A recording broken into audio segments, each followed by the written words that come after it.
मित्रों, मैं आज की इस विशेष प्रेस वार्ता में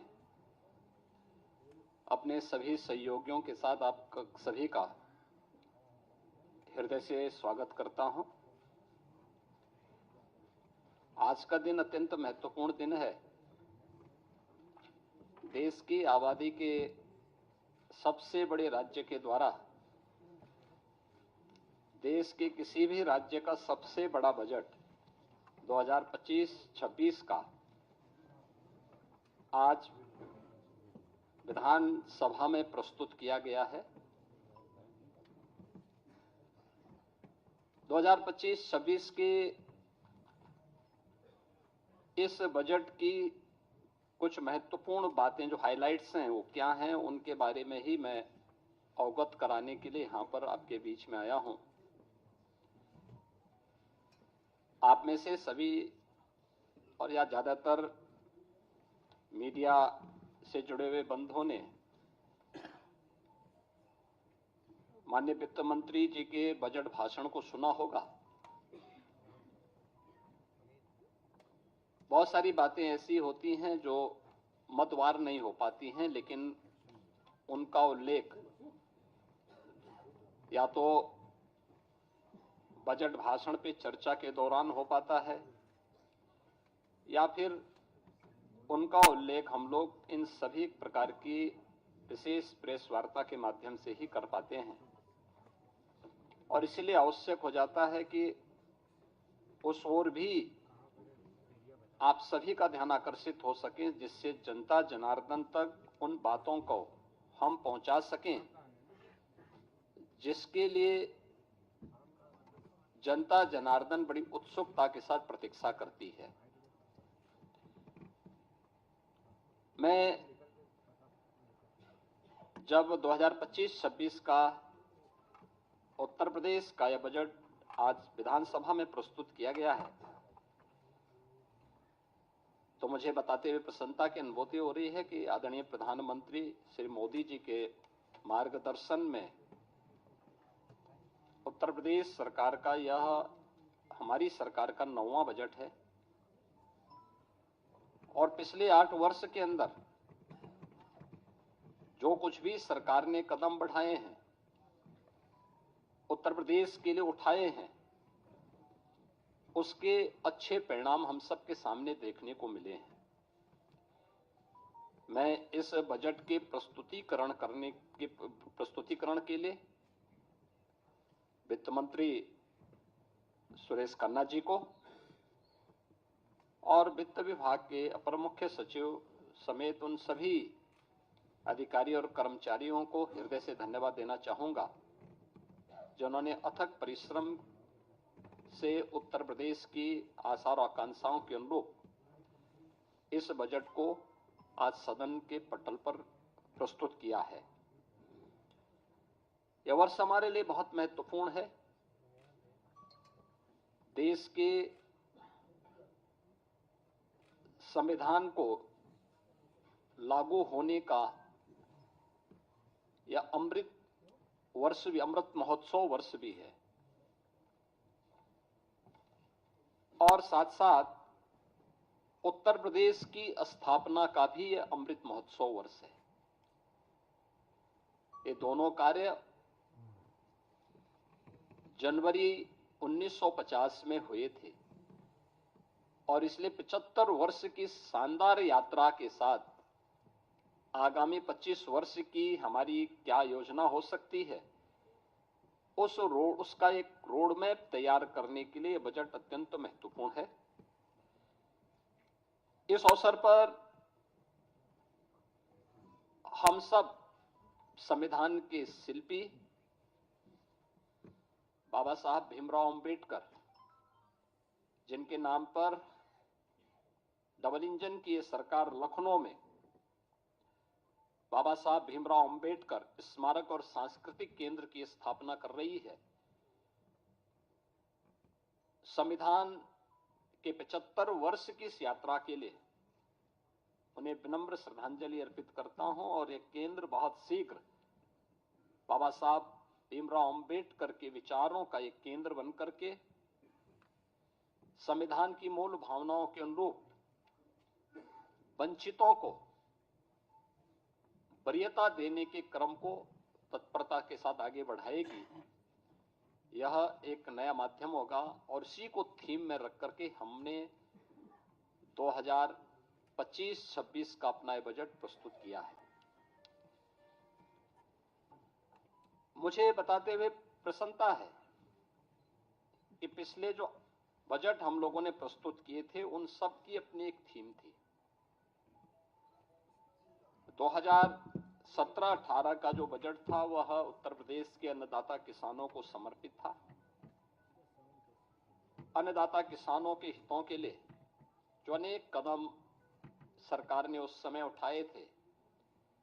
उनके ऋण माफी के कार्यक्रम रहे हों, उनकी फसल को प्रोक्योर करने के लिए प्रोक्योरमेंट सेंटर और एमएसपी का नाम उन तक पहुंचाने के कार्यक्रम रहे हों, चीनी मिलों के पुनरुद्धार के कार्यक्रम और वर्षों से लंबित गन्ना मूल्य के भुगतान को एक समयबद्ध तरीके से आगे बढ़ाने का कार्यक्रम रहा हो,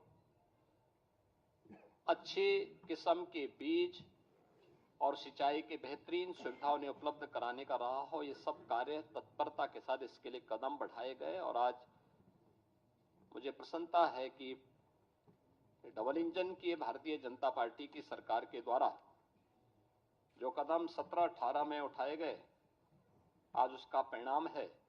उत्तर प्रदेश के किसानों की आमदनी को, जो 2017-18 के पहले आत्महत्या करने के लिए मजबूर होता था, आज उसको दोगुने से अधिक बढ़ाने में मदद मिली है। वर्ष 18-19 का जो बजट था, वह बजट हम लोगों ने उत्तर प्रदेश के बीमारू राज्य से इसको उभारने के लिए इंफ्रास्ट्रक्चर और औद्योगिक विकास के लिए समर्पित किया था।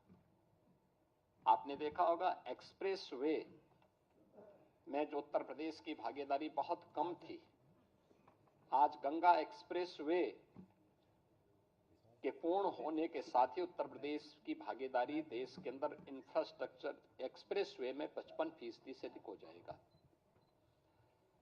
औद्योगिक विकास की दृष्टि से उत्तर प्रदेश का पहला इन्वेस्टर समिट भी हम लोगों ने 2018 में यहां पर संपन्न किया था और उस दृष्टि से 2018-19 का ये बजट हम लोगों ने प्रदेश की जनता को समर्पित किया था। वर्ष 19-20 का बजट प्रदेश में महिला सशक्तिकरण को समर्पित था, जिसमें हम लोगों ने प्रदेश की मातृशक्ति के उन्नयन के लिए अनेक योजनाएं चलाई थी, जिनमें सामूहिक विवाह, मुख्यमंत्री सामूहिक विवाह की योजना हो, मुख्यमंत्री कन्या सुमंगला की योजना हो, या उत्तर प्रदेश में मिशन शक्ति के कार्यक्रम के माध्यम से महिला सुरक्षा, महिला सम्मान और महिला स्वाभिमान, स्वावलंबन, इन कार्यक्रमों को प्राथमिकता के आधार पर आगे बढ़ाने के साथ ही उत्तर प्रदेश के पुलिस बल में महिलाओं की भर्ती को 20% अनिवार्य करने के कार्यक्रम को प्राथमिकता देते हुए आगे बढ़ाने का कार्यक्रम, यह महिला सशक्तिकरण के लिए उठाए गए कदमों का परिणाम था। वर्ष 2020-21 का बजट हम लोगों ने उत्तर प्रदेश के युवाओं को और उनके लिए अधिक से अधिक एम्प्लॉयमेंट बढ़ाने के लिए समर्पित किया था और इसमें 2 करोड़ युवाओं को टैबलेट और स्मार्टफोन के माध्यम से तकनीकी दृष्टि से सक्षम बनाने के कार्यक्रम को आगे बढ़ाने, अनेक अन्य कार्यक्रमों को इस दृष्टि से हम लोगों ने प्रदेश की जनता जनार्दन के लिए समर्पित, युवाओं को समर्पित किया था। 2021-22 का जो बजट था हमारी सरकार का, वह स्वावलंबन से सशक्तिकरण की ओर था। एमएसएमई की योजनाओं के माध्यम से प्रदेश के परंपरागत जो उत्पाद थे उनको प्राथमिकता देते हुए स्वावलंबन के माध्यम से आत्मनिर्भरता के लक्ष्य को प्राप्त करने की दिशा में और उसके माध्यम से सशक्तिकरण के लक्ष्य को आगे बढ़ाते हुए कार्य किया गया था। 2022-23 का बजट अंत्योदय से आत्मनिर्भरता की दिशा में हम लोगों ने उस समय इस कार्यक्रम को आगे बढ़ाया था। पंचायतों की आत्मनिर्भरता के लिए पहली बार ग्राम सचिवालय के निर्माण के कार्यक्रम को आगे बढ़ाया गया था। पहली बार उन सभी क्षेत्रों में कार्य प्रारंभ हुए थे जो महिला सशक्तिकरण के लिए भी महत्वपूर्ण थे और ग्राम्य विकास की दृष्टि से हमारी जो आज भी लगभग 70% के आसपास आबादी ग्रामीण क्षेत्र में निवास करती है, उनके लिए इस कार्यक्रम को आगे बढ़ाया गया था, जिसका परिणाम है कि आज उत्तर प्रदेश के हर ग्राम पंचायत में 5 से 7 रोजगार सृजन की संभावना स्वतःस्फूर्त भाव के साथ वहां दिखाई देती है। 2023-24 का बजट उत्तर प्रदेश के अंदर एक त्वरित, सर्वसमावेशी और समग्र विकास के साथ आत्मनिर्भर उत्तर प्रदेश की नींव को सुदृढ़ करने वाला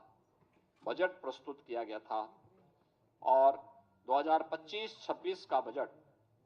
एक राम राज्य के लिए समर्पित, लोक मंगल की कामना से समर्पित बजट था। तो 2025-26 के अंदर जो 2024-25 का हमारा बजट था, ये उत्तर प्रदेश के अंदर टूरिज्म में भी, ट्रेड में भी, टेक्नोलॉजी में भी एक नए उछाल लाने वाला बजट था। पहली बार 65 करोड़ से अधिक पर्यटक उत्तर प्रदेश के अंदर आए। 14 लाख से अधिक इसमें विदेशी पर्यटक भी थे और पर्यटन में जो उत्तर प्रदेश पहले तीसरे नंबर पर था, वह उसने 2019 के बाद से जो गति पकड़ी, वह नंबर 1 पर देश के अंदर आने में सफल हुआ है। और 2025-26 का जो बजट है, यह भारत की सनातन संस्कृति को समर्पित सर्वे भवन्तु सुखिनः की अवधारणा पर गरीब, अन्नदाता किसान, युवा, महिला के उत्थान को समर्पित है, जिसमें प्रधानमंत्री मोदी जी का विजन, जिसमें वंचित को वरीयता,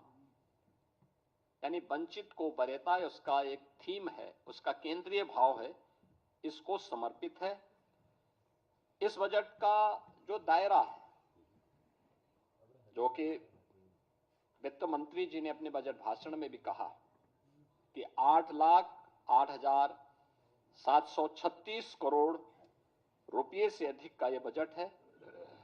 जो 2024-25 की तुलना में 9.8% अधिक है। इसमें एक तरफ जो बजट का आकार में बढ़ोतरी ये राज्य के सामर्थ्य को प्रदर्शित करता है, तो दूसरी ओर यह बजट डबल इंजन सरकार की प्रतिबद्धता को भी दिखाता है। इस बजट में हमने 2,25,561 करोड़ 49 लाख रुपए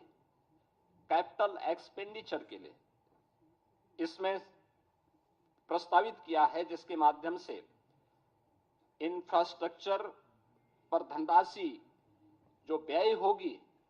इससे अधिक रोजगार की सृजन इसके माध्यम से होंगे और यह अर्थव्यवस्था को सुदृढ़ करता है। हमने प्रदेश के अंदर 2017-18 में जब उत्तर प्रदेश की अर्थव्यवस्था, जो प्रदेश की कैसे हमने इसको बढ़ाने में सफलता प्राप्त की है, जो जीडीपी थी वह 12,89,000 करोड़ रुपए की थी, वह आज 24-25 में जो उसका अनुमान है वह 27,51,000 करोड़ रुपए होने का अनुमान वह है। और ये दिखाता है कि इसमें 3 वर्ष का कालखंड ऐसा था जब वैश्विक महामारी कोरोना जैसी त्रासदी का सामना करना पड़ा था, जो आर्थिक दृष्टि से अत्यंत पूरी दुनिया के लिए, केवल भारत के लिए नहीं या केवल यूपी के लिए नहीं, बल्कि पूरी दुनिया के लिए अत्यंत कठिन समय था। और आज उसी का परिणाम है कि 2016-17 में जिस उत्तर प्रदेश की अर्थव्यवस्था देश के अंदर 6ठी-7वीं अर्थव्यवस्था मानी जाती थी, आज उत्तर प्रदेश ने जो लंबी छलांग लगाई है, परिणाम है कि उत्तर प्रदेश आज देश का दूसरी बड़ी अर्थव्यवस्था के रूप में उभरा है। उत्तर प्रदेश के अंदर इसके लिए हमें रेवेन्यू लीकेजेज को समाप्त करने पड़े थे। टेक्नोलॉजी का अधिक से अधिक उपयोग किया गया था। हमें प्रदेश के अंदर राजस्व प्राप्ति के अपने नए साधन उपलब्ध करवाने पड़े थे। और मुझे बताते हुए प्रसन्नता है कि आज उत्तर प्रदेश ने जो कदम उठाए हैं, 22-23 हो, 23-24 हो या 24-25 के दौरान देश के सभी राज्यों में उत्तर प्रदेश का अपना एक महत्वपूर्ण स्थान रहा है और हम लोगों ने अपने राजस्व प्राप्ति करने के लिए जो कदम बढ़ाए हैं वह अत्यंत सराहनीय माने गए हैं पूरे देश के अंदर और वित्तीय क्षेत्र के जानकारों ने उसकी सराहना भी की है। मुझे बताते हुए प्रसन्नता है कि आज का जो बजट प्रस्तुत किया गया है, यह बजट जो कुल राजकोषीय घाटा है वह सकल राज्य घरेलू उत्पाद का यानी जो FRBM की जो लिमिट है रिजर्व बैंक ने घोषित की है 3% के अंदर, वह 2.97% है और यह एक वित्तीय प्रबंधन की दृष्टि से एक बेहतरीन कदम माना जा सकता है। राज्य सरकार का बहुत व्यवस्थित वित्तीय प्रबंधन इसको मान सकते हैं। राजकोषीय अनुशासन का भी एक उत्कृष्ट उदाहरण यह अपने आप में है। मुझे ये बताते हुए प्रसन्नता है कि जो नीति आयोग के द्वारा राज्यों की राजकोषीय स्थिति के संबंध में जो उनकी रिपोर्ट आई है, उस रिपोर्ट के अनुसार भी उत्तर प्रदेश को फ्रंट रनर यानी अग्रणी राज्य के रूप श्रेणी में रखा गया है। यह पहली बार आया है। 2018-19 से 2022-23 की अवधि में जो प्रदेश का जो फिस्कल हेल्थ इंडेक्स है वह 8.9 अंकों में इसमें बढ़ोतरी हुई है। व्यय की गुणवत्ता में सुधार हुआ है। 18 में 13वीं अवधि में पूंजीगत जो व्यय था वह 8.8% से 19.3% के मध्य रहा है और इस अवधि में यह अनुपात देश के प्रमुख राज्यों में औसत अनुपात से जो एवरेज रेशियो था उससे अधिक यूपी का रहा है। प्रदेश ने इस दौरान बेरोजगारी की दर को कम करने में सफलता प्राप्त की है और अत्यधिक रोजगार के सृजन करने में भी प्रदेश ने सफलता प्राप्त की है। उत्तर प्रदेश ने इस दौरान जो कदम बढ़ाए हैं, खासतौर पर अपने परंपरागत उत्पाद के लिए MSME सेक्टर पर वन डिस्ट्रिक्ट वन प्रोडक्ट ने पूरे देश के अंदर अपनी एक पहचान बनाई है। लगातार प्रयासों से प्रदेश ने पिछले 8 वर्षों में 45 लाख करोड़ रुपए के निवेश प्रस्ताव प्राप्त किए हैं, जिनमें से अब तक हम लोग 15 लाख करोड़ रुपए से अधिक के निवेश प्रस्ताव को जमीनी धरातल पर उतारने में हमें सफलता प्राप्त हुई है और इसके माध्यम से हमने 60 लाख से अधिक उत्तर प्रदेश के युवाओं को सीधे नौकरी प्रदान करने में भी सफलता प्राप्त की है। हमने बजट में इस बार के बजट में 28,478 करोड़ और 31 लाख रुपए नई मदों के लिए हमने प्रावधानित किया है, जिसमें अवस्थापना विकास के लिए 1,79,131 करोड़ 4 लाख रुपए प्रस्तावित किया है, जो कुल बजट का 22% है। इसमें ऊर्जा क्षेत्र के लिए, सिंचाई के लिए, भारी और मध्यम उद्योग के लिए, नगर विकास के लिए, आवास एवं शहरी नियोजन के लिए और नागरिक उड्डयन के लिए यानी एयर कनेक्टिविटी को और बेहतर बनाने के लिए यह कदम बढ़ाए गए हैं। शिक्षा क्षेत्र में कुल बजट का उत्तर प्रदेश के अंदर शिक्षा के लिए 1,06,360 करोड़ रुपए का प्रावधान किया गया है, यानी जो कुल बजट का 13% है। आप देखते होंगे कि अक्सर शिक्षा के लिए 6% बजट की मांग होती है। उत्तर प्रदेश देश के उन राज्यों में जो 13% केवल शिक्षा पे खर्च कर रहा है। कृषि क्षेत्र में हम लोगों ने जो बजट के लिए प्रावधान किया, जिसमें कृषि और उसके सहायक सेक्टर हैं, जिसमें कृषि है, उद्यान है, पशुधन है, दुग्ध विकास का है, मत्स्य है, सहकारिता है, ग्राम्य विकास, पंचायती राज, नमामि गंगे और ग्रामीण जलपूर्ति का है। इसमें 89,353 करोड़ रुपए प्रस्तावित किया है, जो कुल बजट का 11% है। चिकित्सा क्षेत्र के लिए यह सेक्टर अत्यंत महत्वपूर्ण सेक्टर है और इसके लिए भी प्रदेश सरकार ने 50,000 550 करोड़ रुपए का प्रावधान किया है, जो कुल बजट का 6% है। इसी प्रकार से हम लोगों ने जो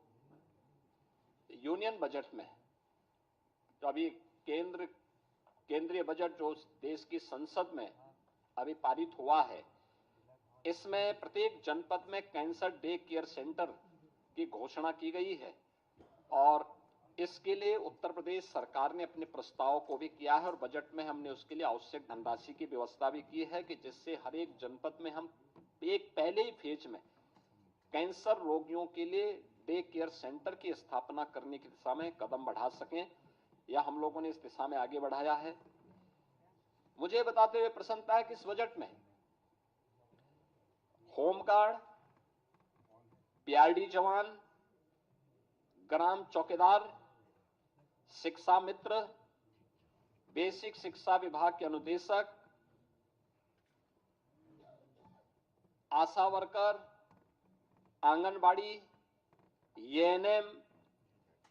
और संविदा से जुड़े हुए उन सभी कार्मिकों को जितने भी स्वच्छता के कार्यक्रम के साथ जुड़े हुए कार्मिक हैं, इन सभी कार्मिकों को हम लोगों ने अनिवार्य रूप से 5 लाख रुपए के आयुष्मान भारत का कवर हर वर्ष देने की एक बड़ी योजना को भी आज के इस बजट में उसका प्रावधान किया है और इसमें 5 लाख रुपए तक की उनको निःशुल्क स्वास्थ्य की सुविधा उत्तर प्रदेश में मुख्यमंत्री जन आरोग्य योजना के माध्यम से देने की घोषणा इसमें की गई है। मुझे बताते हुए प्रसन्नता है कि समाज कल्याण विभाग के लिए बजट में 35,863 करोड़ रुपए की व्यवस्था की गई है, जिसमें अनुसूचित जाति, जनजाति, पिछड़ा वर्ग, दिव्यांगजन सशक्तिकरण, महिला और बाल विकास के लिए यह धनराशि उपयोग में आएगी। छात्रवृत्ति के लिए 4,720 करोड़ रुपए की व्यवस्था की गई है और निर्धन व्यक्तियों की पुत्रियों की शादी के लिए 900 करोड़ रुपए की व्यवस्था और सामाजिक पेंशन के लिए जो व्यवस्था की जाती है उसमें 13,448 करोड़ रुपए का प्रावधान इसमें किया गया है। मित्रों, इंफ्रास्ट्रक्चर के लिए अब उत्तर प्रदेश अपने एक सुदृढ़ रेवेन्यू सरप्लस स्टेट के माध्यम से बीमारू राज्य नहीं है। डबल इंजन की सरकार ने 8 वर्ष में जो सामूहिक रूप से प्रयास आगे बढ़ाए थे, आज उसका परिणाम है कि हम भारत की डेवलपमेंट में ग्रोथ इंजन की भूमिका के रूप में एक प्रगतिशील राज्य के रूप में आगे बढ़े हैं। इस बार हमने बजट में 4 नए एक्सप्रेसवे की भी घोषणा की है, जिसमें आगरा लखनऊ एक्सप्रेसवे से गंगा एक्सप्रेसवे से आगरा लखनऊ एक्सप्रेसवे तक यानी बाया हरदोई फर्रुखाबाद तक, इसको हम लोगों ने एक तो इसके लिए बजट का प्रावधान किया है। दूसरा, गंगा एक्सप्रेसवे को प्रयागराज से मिर्जापुर, वाराणसी, चंदौली और पूर्वांचल एक्सप्रेसवे के साथ जोड़ते हुए फिर पूर्वांचल एक्सप्रेसवे को इसी मार्ग से ले जाते हुए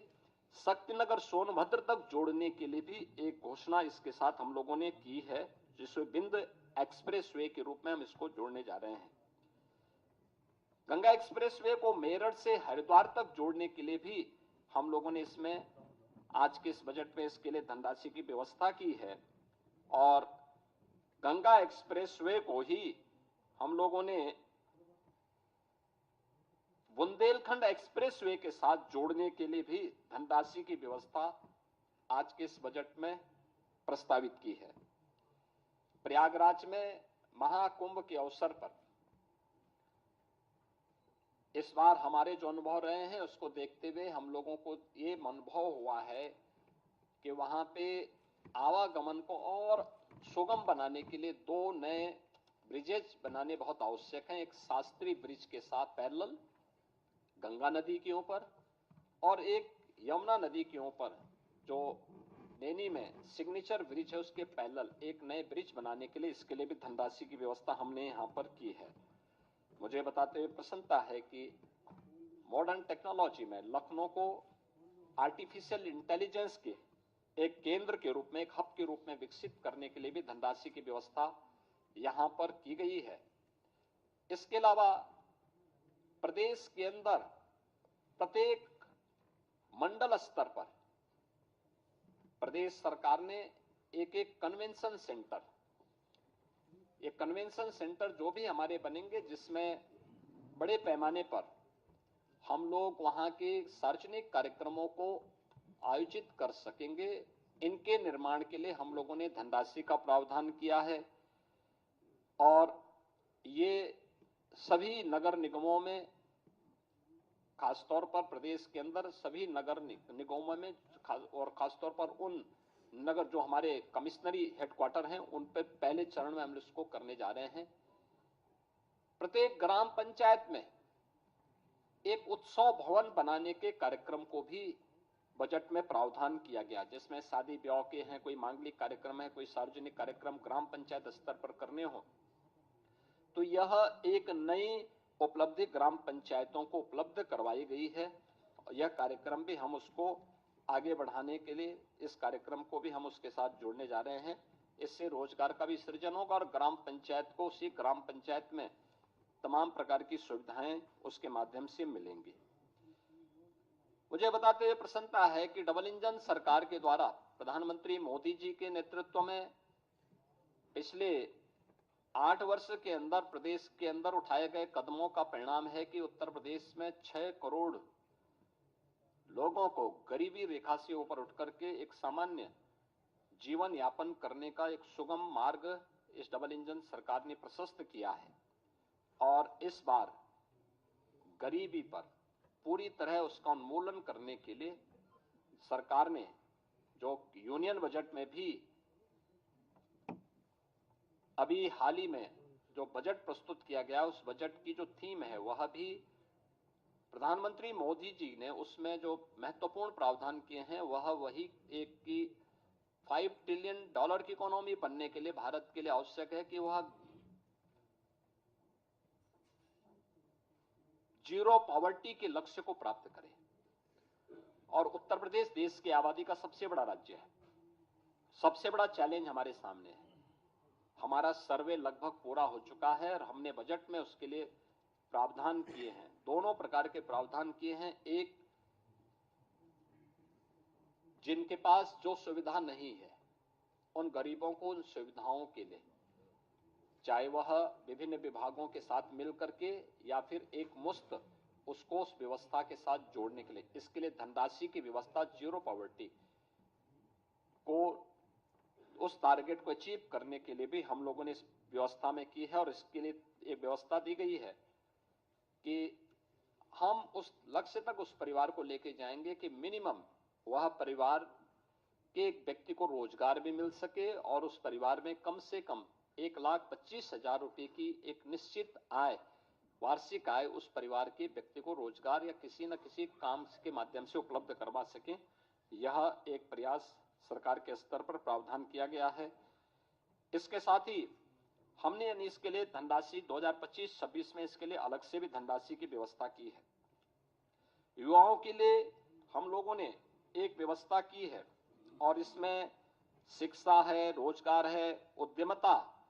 में सरकार की प्राथमिकता को आगे बढ़ाते हुए प्रदेश के हर जनपद में हम लोगों के द्वारा एक प्रावधान किया जा रहा है कि हर जनपद में हम एक डिस्ट्रिक्ट इकोनॉमिक जोन बना सकें, जो एक एम्प्लॉयमेंट जोन के रूप में कर सके। और ये एम्प्लॉयमेंट जोन भारत के,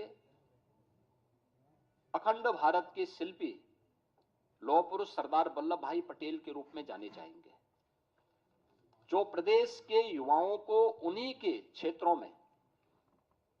वहीं पे रोजगार के साथ जोड़ने में भूमिका, और ये अलग अलग प्रकार के होंगे, खासतौर पर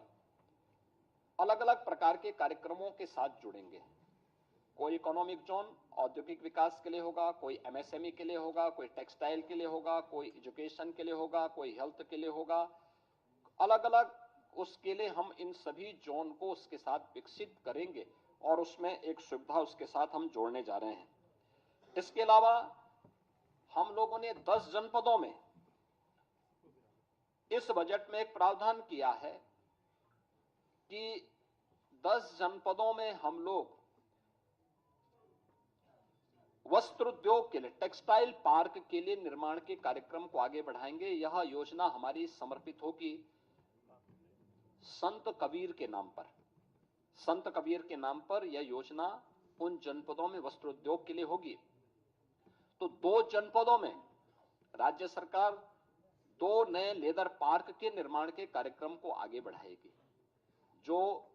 योजना समर्पित होगी संत रविदास जी के नाम पे। इसके अलावा यह वर्ष समर्पित है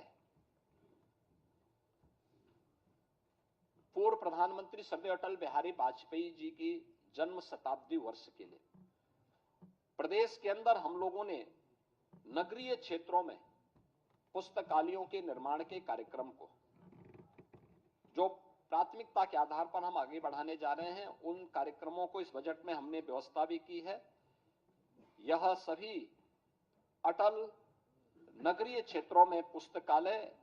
और उनके नाम पर ही ये डिजिटल लाइब्रेरी का निर्माण उन नगरीय क्षेत्रों में होने जा रहा है। इसके अलावा बजट में एक और चीज का प्रावधान किया गया है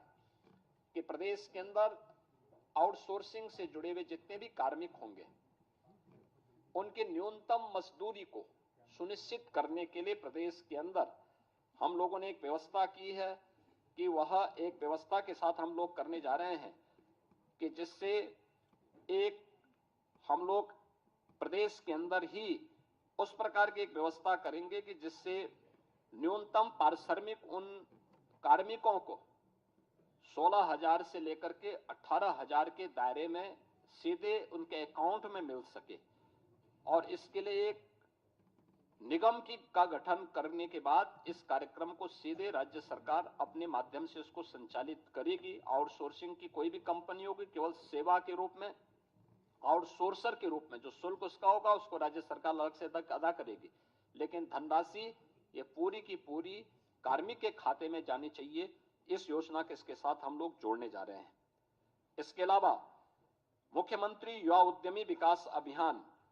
यह एक बड़ी योजना है और मुझे बताते हुए प्रसन्नता है कि अभी हाल ही में उत्तर प्रदेश स्थापना दिवस के अवसर पर हम लोगों ने इसको लॉन्च की थी। अभी 1 महीना भी इसका पूरा नहीं हुआ कि योजना की प्रगति और प्रोग्रेस से आप जान सकते हैं कि अभी 98,000 से अधिक युवाओं ने इसमें आवेदन किया है। 76,000 आवेदन बैंकों को प्रेषित किए जा चुके हैं। 16,000 मामलों में ऋण स्वीकृत हो चुके हैं। 6,000 ऋण वितरित भी किए जा चुके हैं। और आगामी वर्ष के लिए हम लोगों ने फिर से 1 लाख ऐसे युवा उद्यमी के लिए भी धनराशि की व्यवस्था राज्य के बजट में की है। 1,000 करोड़ रुपए की बजट की व्यवस्था इसके साथ हम लोगों ने की है। उत्तर प्रदेश वानिकी के क्षेत्र में हम लोगों ने काफी प्रगति की, यानी वन आच्छादन उत्तर प्रदेश के अंदर बढ़ा है। और वन आच्छादन बढ़ाने के जिस लक्ष्य को देश के अंदर जिन राज्यों ने सर्वाधिक प्रगति की है, पिछले 8 वर्ष में हमारी सरकार ने 210 करोड़ वृक्षारोपण के बृहत लक्ष्य को प्राप्त किया है। गत वर्ष देश के अंदर एक पेड़ मां के नाम, इस कार्यक्रम को भी हमने बहुत अच्छे ढंग से आगे बढ़ाया था, जिसमें 36 करोड़ से अधिक वृक्षारोपण के कार्यक्रम को हम लोगों ने आगे बढ़ाया। इस पे रिसर्च के लिए एक नए विश्वविद्यालय की स्थापना के लिए और साथ साथ वानिकी विश्वविद्यालय के साथ साथ वो औद्यानिक भी बन सके, यानी औद्यानिक उसको भी हम आगे प्रमोट कर सकें, इसके लिए एक विश्वविद्यालय के निर्माण के लिए भी हम लोगों ने धनराशि की व्यवस्था इसमें की है। और यह कार्यक्रम अब तक आगे बढ़ने जा रहा है। खासतौर पर एक नया कार्यक्रम अन्नदाता किसानों के लिए जो हम करने जा रहे हैं, उन्नत किस्म का बीज उन्हें प्राप्त हो। यह लखनऊ में हम लोग उसे एक सीड पार्क का निर्माण करने जा रहे हैं। यह सीड पार्क भारत के पूर्व प्रधानमंत्री और किसानों के मसीहा चौधरी चरण सिंह जी के नाम पर समर्पित होगा। और इसके लिए भी 250 करोड़ 251 करोड़ रुपए की व्यवस्था हम लोगों ने इस बजट में इसका प्रावधान किया है। अन्नदाता किसानों के लिए हम लोगों ने 26 जनपदों में यूपी एग्रीज के अंतर्गत 4,000 करोड़ रुपए की निवेश करके कृषि क्षेत्र में क्रांतिकारी बदलाव लाने के लिए एक कार्यक्रम को आगे बढ़ाया है। ऐसे ही छाता की चीनी मिल को उसके क्षमता विस्तार के लिए धनराशि की व्यवस्था की है और पिपराइच की चीनी मिल के लिए भी वहां पे एक इंटीग्रेटेड शुगर कॉम्प्लेक्स में डिस्टिलरी के निर्माण के लिए भी धनराशि की व्यवस्था यहां पर की है। प्रदेश के अंदर हर जनपद की एक प्रमुख मंडी में पहले चरण में किसानों के लिए एक सेंटर यानी उनके लिए एक विश्रामालय और विश्रामालय के साथ साथ एक कैंटीन अन्नपूर्णा कैंटीन जो माता सबरी के नाम पर समर्पित होगा, तो इसके निर्माण के कार्यक्रम को भी हम लोगों ने इसमें व्यवस्था की है, जिसमें उन्हें बहुत कम दाम पर भोजन की थाली वहां उपलब्ध हो सके, इसकी व्यवस्था की है। तो मुख्यमंत्री कृषक दुर्घटना बीमा योजना के अंतर्गत भी किसान हो, किसान के परिवार के सदस्य हो या फिर अन्नदाता किसानों से जुड़े हुए जो अन्य उनके सहयोगी किसान होते हैं, इन पर किसी भी आपदा के कारण उनके दुर्भाग्यपूर्ण मृत्यु होने पर उन्हें 5 लाख रुपए की बीमा कवर को मुख्यमंत्री कृषक दुर्घटना बीमा योजना के साथ जोड़ा है, जिसमें 1050 करोड़ रुपए का व्यवस्था किया गया है और निराश्रित गोवंश के रख रखाव के लिए भी 2000 करोड़ रुपए का व्यवस्था हम लोगों ने इस बजट में प्रस्तावित किया है। प्रदेश के अंदर मेधावी छात्र छात्राओं के लिए स्कूटी की एक स्कीम हम लोग इस बजट में प्रावधान किए हैं, जिसके लिए 400 करोड़ रुपए की व्यवस्था की गई है, जिसमें महारानी लक्ष्मीबाई के नाम पर इस योजना को प्रदेश सरकार चलाएगी और इस कार्यक्रम को हम आगे बढ़ाने जा रहे हैं। मुख्यमंत्री सामूहिक विवाह की योजना 51,000 रुपए से बढ़ाकर के 1 लाख रुपए का प्रावधान, और इसके लिए भी हम लोगों ने अब तक 4 लाख से अधिक गरीब बेटियों की शादी इसके माध्यम से की है। अब इस राशि को बढ़ाकर के किया गया, इसके लिए धनराशि का प्रावधान किया गया है। इसके अलावा अब तक विधवा पुनर्विवाह में जो प्रोत्साहन राशि थी 11,000 थी और जो निराश्रित महिलाएं थी उनकी पुत्रियों के लिए जो सहायता दी जाती थी उसकी राशि 10,000 थी। अब इसको ही बदल करके हमने उसको 1-1 लाख कर दिया है। 1-1 लाख की राशि हम लोग विधवा विवाह के लिए यानी पुनर्विवाह के लिए और विधवा महिलाओं की यानी निराश्रित महिलाओं की जो पुत्रियां थी उनकी शादी के लिए भी अनुमन्य सहायता की राशि को 1 लाख रुपए तक करने के लिए हम लोगों ने कार्य किया जा रहा है, प्रावधान किया गया है। मुझे बताते हुए प्रसन्नता है कि इस बजट में हम लोगों ने उत्तर प्रदेश के अंदर 7 जनपदों वाराणसी, मेरठ, प्रयागराज, गोरखपुर, कानपुर, झांसी, आगरा में श्रमजीवी महिलाओं के लिए यानी कामकाजी महिलाओं के लिए हॉस्टल बनाने के कार्यक्रम को भी इस बजट में प्रावधान किया है। यह योजना समर्पित होगी पुण्य श्लोका माता अहिल्याबाई होलकर के नाम पर। माता अहिल्याबाई होलकर का यह 300वां जन्म जयंती वर्ष है, उनकी स्मृति को नमन करते हुए योजना हम इसके साथ करने जा रहे हैं और इसके साथ ही आंगनबाड़ी कार्यकर्ती और सहायकों के अतिरिक्त मानदेय के लिए भी 971 करोड़ रुपए की व्यवस्था इस बजट में हम लोगों ने यहां पे प्रावधान किया है। आस्था को सम्मान देने के लिए भी प्रदेश सरकार ने इस बजट में काफी प्रावधान किए हैं और महाकुंभ की सफलता आप सबके सामने है। आपने आज कैट की रिपोर्ट को भी देखा होगा कि महाकुंभ के कारण इकोनॉमी में 3 लाख करोड़ रुपए से अधिक की वृद्धि की संभावना अभी से बताई गई है और मुझे बताते हुए प्रसन्नता है कि इस आयोजन को आगे बढ़ाने के साथ साथ अयोध्या क्षेत्र के पर्यटन विकास के लिए 150 करोड़ रुपए, मथुरा वृंदावन के विकास के लिए 100 करोड़ रुपए की अतिरिक्त व्यवस्था का प्रावधान किया गया है। वृंदावन में श्री बांके बिहारी मंदिर के सुंदरीकरण और उसे कॉरिडोर के रूप में विकसित करने के लिए 150 करोड़ रुपए की व्यवस्था का प्रावधान किया गया है। मिर्जापुर में मां विंध्यवासिनी धाम और उससे जुड़े हुए त्रिकोण के विकास के लिए 200 करोड़ का विकास प्रस्तावित किया गया है। नैमिषारण्य में पर्यटन सुविधाओं के विकास के लिए 100 करोड़ रुपए का विकास 100 करोड़ रुपए का प्रावधान किया गया है। साथ साथ वहां पर वेद विज्ञान केंद्र के लिए भी 100 करोड़ रुपए की व्यवस्था का प्रावधान किया गया है। चित्रकूट में भी पर्यटन विकास के लिए 50 करोड़ रुपए का प्रावधान किया गया है। ये सभी कार्यक्रम हम लोगों ने इसके साथ जोड़े हैं और मुझे बताते हुए प्रसन्नता है कि आदरणीय प्रधानमंत्री जी के मार्गदर्शन में, उनके नेतृत्व में ये डबल इंजन की सरकार 5T पर, जो 5T का मंत्र प्रधानमंत्री मोदी जी का है, trade, tourism, technology, addition and talent को मंत्र मान करके उत्तर प्रदेश आज अपनी लेबर फोर्स को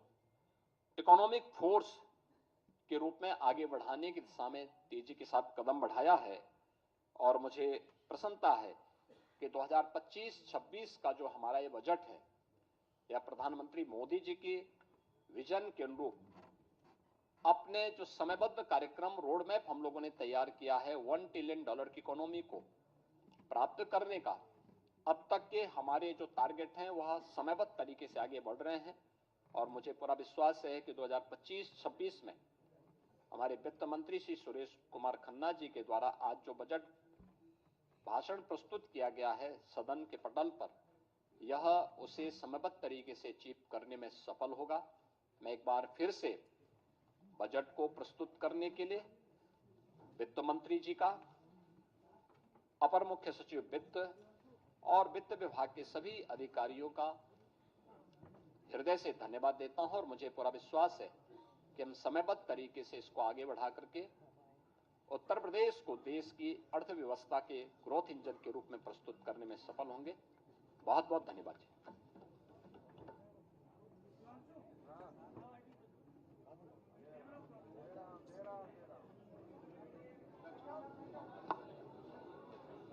अरे बस सब नहीं सर, भोजन है आप लोगों के लिए, से भोजन पे अमल।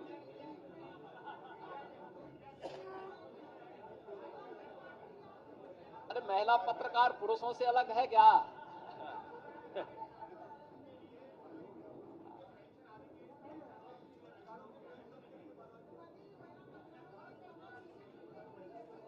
आप जरूर देंगे, आ जाना।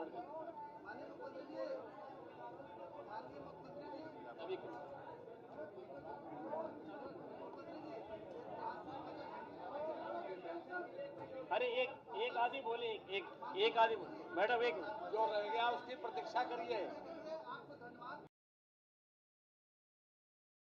नमस्कार, बहुत स्वागत है आप सभी का। आप देख रहे हैं इंडिया टीवी पर सत्य सनातन महाकुंभ पर हमारी ये विशेष पेशकश। तो अब हम जिन अगले मेहमान से आपको मिलवाएंगे और जिनसे हम बातचीत करेंगे, उनसे आप धर्म पर बात कर सकते हैं, संस्कृति पर बात कर सकते हैं, इतिहास पर बात कर सकते हैं, विज्ञान पर बात कर सकते हैं और राजनीति के तो वो मास्टर हैं। तो जोरदार स्वागत करें भारतीय जनता पार्टी के राज्यसभा सांसद सुधांशु त्रिवेदी जी का। सुधांशु जी, बहुत बहुत नमस्कार आपको। देखिए, आयोजन तो था महाकुंभ पर, लेकिन महाकुंभ में हमारे कार्यक्रम में आज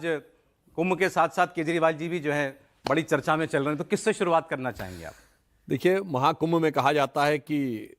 देवताओं और असुरों के बीच में समुद्र मंथन हुआ था। तो मेरा ये मानना है कि जो प्रारंभ करें तो वो अच्छे विचार से करें, धर्म के भाव से करें, उपद्रव वाले भाव से न करें। तो अच्छा, मुझे लगता है कि तो केजरीवाल माने उपद्रव, इसमें कहीं कोई किंतु परंतु की बात नहीं है। देखिए, ऐसा थोड़ी है कि उपद्रव। ये बताइए, अच्छा 2012 में शायद अक्टूबर के महीने में बिजली काट रहे थे। आज तक कोई आपको फॉर्मर चीफ मिनिस्टर याद है जो बिजली काटता हो? 2014 में कह रहे थे 26 जनवरी के समय वो प्रदर्शन कर रहे थे, धरना। हम लोगों ने कभी, जब आपातकाल लग गया तब भी गणतंत्र दिवस, स्वतंत्रता दिवस को कोई धरना प्रदर्शन नहीं किया। और ये धमकी दी थी कि राजपथ को प्रदर्शनकारियों से भर देंगे। फिर आप आइए, 2014 में 5 मार्च को भाजपा कार्यालय पे लाठी डंडे लेके उनके वर्किंग कमेटी के लोग, जैसे हमारे यहाँ पार्लियामेंट्री बोर्ड जो सर्वोच्च संस्था है, वो लोग आए थे। फिर 2018 में वो अपने चीफ सेक्रेटरी को घर में बुला के पीट रहे थे। अब मई 2024 में